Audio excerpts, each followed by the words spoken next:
等一下会不会聊到这一集我就开始流眼泪？我妈说我叛逆期是现在做 YouTuber 的时候，我1个月没有跟我妈讲话，就是她在我从小到大每次要去做一件事情的时候，我妈都会冷静的看着我，就说我们只许成功不许失败。我因此就真的到很晚才长大。我在经历一个重大创伤之前，来，什么是什么？你偷偷跟我讲没关系。然后这个是一个29年来从来没有想过我人生会有这一段，然后对我来说是一个很大的震撼弹，就是对我来说其实是很伤心的。它还有牵涉到很多从小到大的问题，比如说，难道你是被那个不要的人吗？会觉得说是我出了什么问题吗？我不够努力去维持吗？你会开始怀疑自己的价值。嗨，大家见过的好吗？欢迎到理科太太，终于见面了。对 ，Ivy。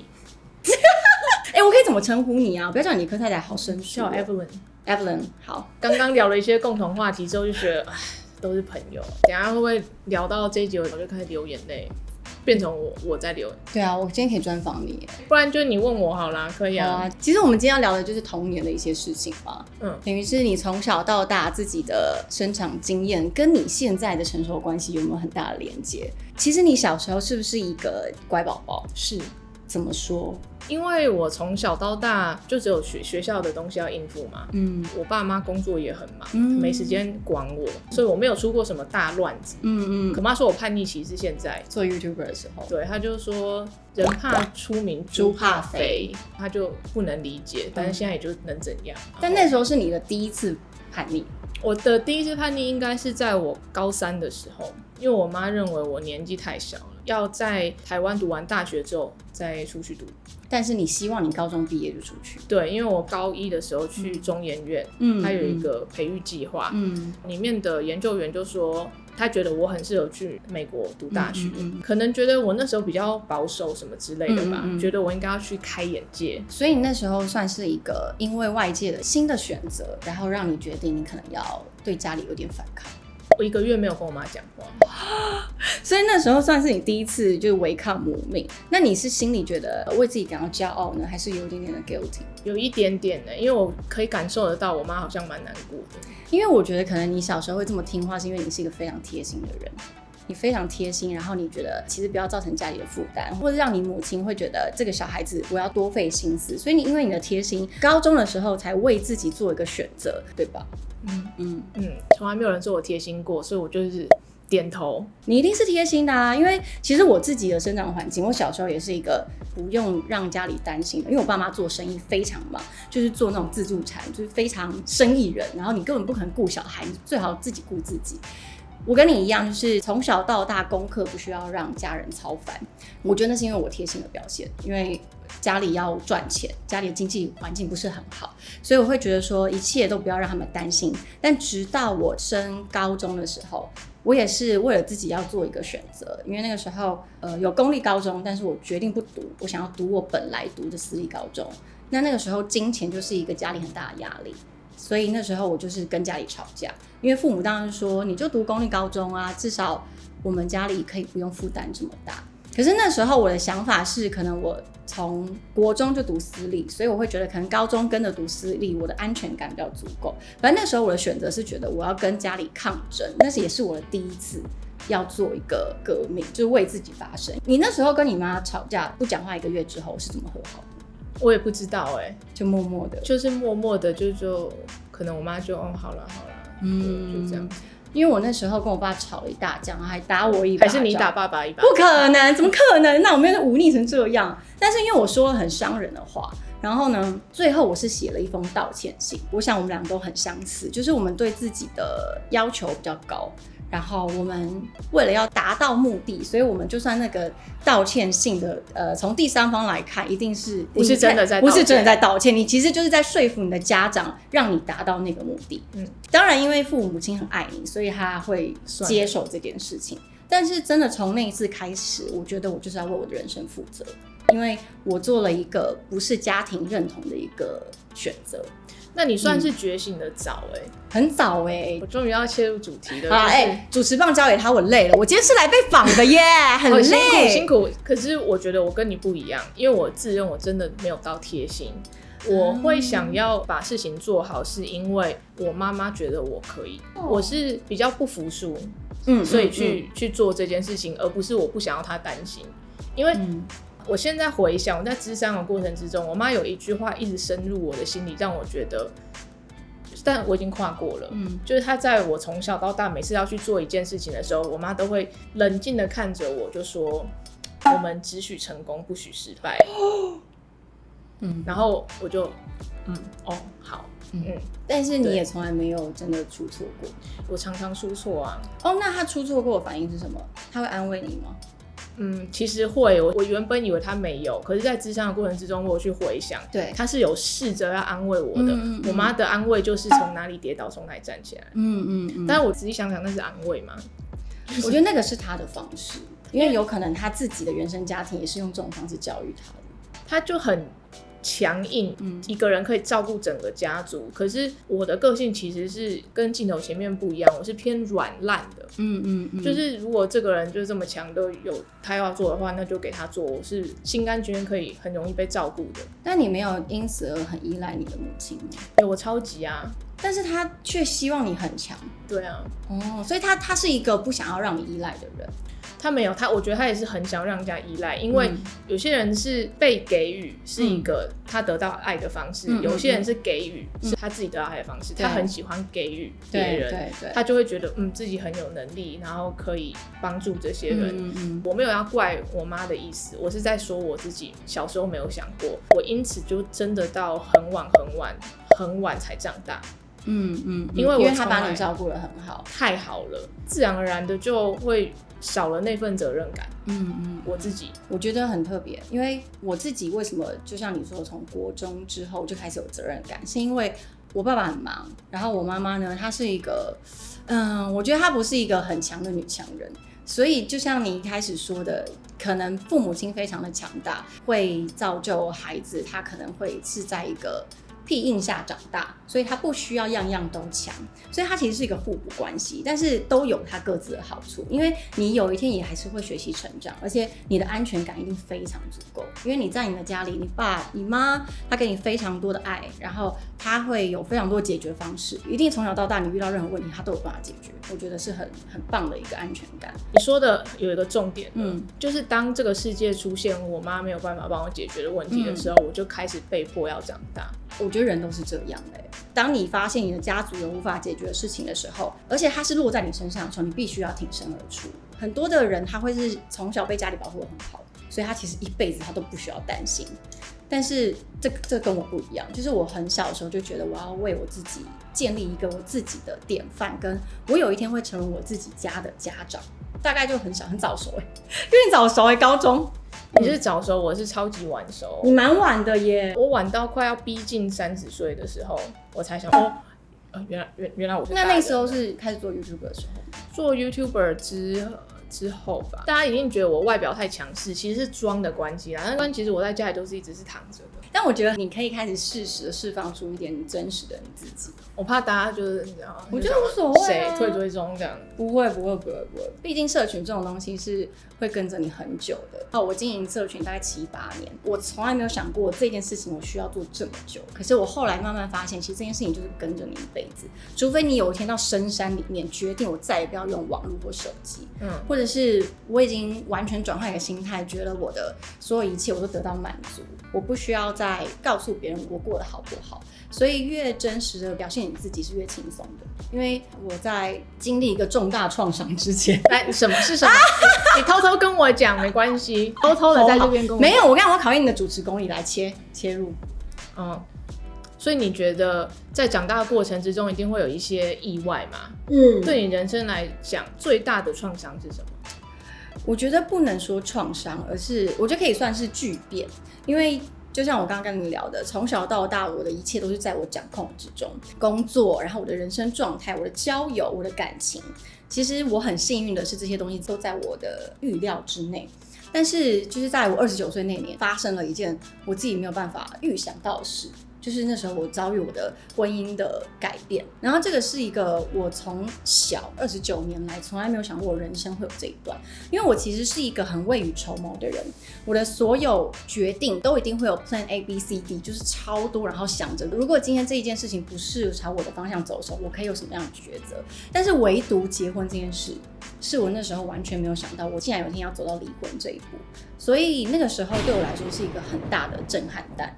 那你是当初怎么会做这个决定呢？我觉得是协商，因为我对于婚姻的想法是两个人是要有共识经营这个婚姻，而且这个婚姻的基本是基于爱，你爱彼此、爱家庭、爱小孩。所以如果今天这个关系没有爱了，没有我们就是经营婚姻的最基本条件了，我觉得那其实我们就可以把这个合约给解除。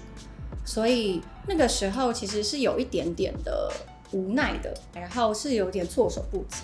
可是你结婚才2年不是吗？其实我是交往1年半，然后结婚半年，其实就分开了。对，其实这件事不可怕，但是那个时候的我是承受不起的。我心理建设走了很长的一段时间才走出来，因为今天突然这件事情丢进来了，我是那个必须要接受的那个人的时候，这一切都打乱了，就打乱我的步调。你被提离婚的？就是对我来说其实是很伤心的，因为它不是一个我预料中的事，它还有牵涉到很多从小到大的问题，比如说难道你是被那个不要的人吗？是，所以这对我来说是一个很好的教育机会。不管有没有结婚啦，被提说要分开的接受的那个人总是会觉得太突然。对，而且其实我相信非常多就是遇到这种事情的男孩子女孩子们，第一个时间一定是会怀疑自己，会觉得说是我出了什么问题吗？我不够努力去维持吗？然后还有是你会开始怀疑自己的价值。所以其实那段时间是很黑暗的，因为不只是你要面对你的感情方面的处理，你还要面对你在经营的社群大家的舆论。大家不要去 Google， 网络上还有就是5个他会离婚的理由，然后还有就是你知道各前后女友的排比，然后谁胜负，你都会觉得其实我自己都没有还没理清头绪之前，竟然哇，这么多资料可以参考，对，已经可以参考了耶。然后我那时候心里会觉得被消费，就是这个就是现在的社会，所以我那时候其实没有办法待在台湾。你心理的状态还没处理好的同时，又要经历社会的压力，因为你的 mindset 还没有成长到非常的强壮，然后你就要被攻击或是被混淆视听。你真的耶，你看那报道的时候就会觉得原来我是这样被分的，或是原来我是这样子走到这一步的。可是真的你要靠自己的信念，你才有办法走出你自己的路。要跨过一个东西，一定要历经自己的视角跟价值观的改变，你才有办法跨过去。那你到底是什么东西在你头脑中这样咔了一下，原来是这个样子就过了。前个半年好了，我根本就不社交，然后完全躲在自己的家里面，甚至还有真的是回桃园，就是完全桃园收讯很差，我家就是龙潭那种非常差的收讯，不要攻击啊，龙潭人优质。我其实真正害怕的是网络上的东西，因为我跟我的那个时候的先生是已经有一个结论了，然后我只是需要去疗伤。可是你的伤疤一直被掀起来的是网络这些东西。可是你走的真的很好，你看你现在生活，大家看一下就是说哇，他把自己是一个照顾得很好的人。我觉得是因为我很努力，我真的很努力，然后我也蛮去坚信我自己的信仰。你身边朋友一定不断的给你信心，然后再加上我们说的那叫什么互助会我会成互助会成员就是你会觉得说其实这件事没那么严重，然后你开始跨出去，开始交友，然后发现自己在市场上的行情很好。但是我也很感谢我就是在这件事情之后的男朋友，给我非常大的自信心。我就会觉得其实我还是值得被爱的。